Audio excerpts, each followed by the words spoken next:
ok salaamaaleykum wa rahmatulahi taala wa barakaatuhu mbokki Kër Massar ñoo ngi leen di nuyu waaye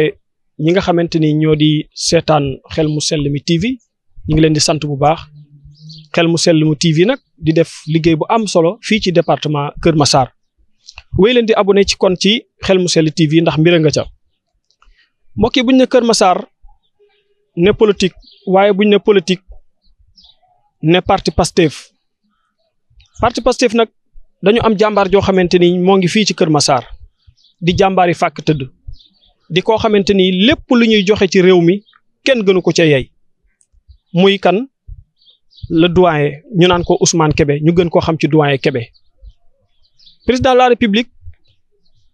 premier ministre ñu ngi leen di fàttali na leen am na jàmbaar joo xamante ni mi ngi fii ngeen bàyyi ko xel bu baax a baax a baax ndax doyen Kébé day mag mu baax mag mu woyof mag moo xamante ni day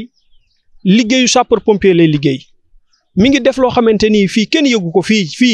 ci département bii loo xamante ni lu am solo la këram boo demee dafa mel ni marché ku jug këram nga jëm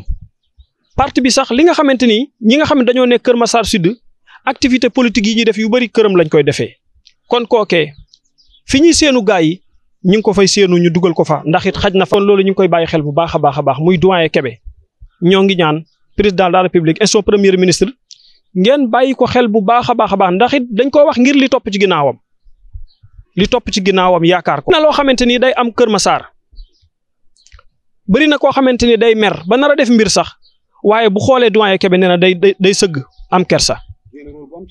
mu joué rôle bu am solo ci marchand ambulant yi ñu bëri nag jox ko ci cër.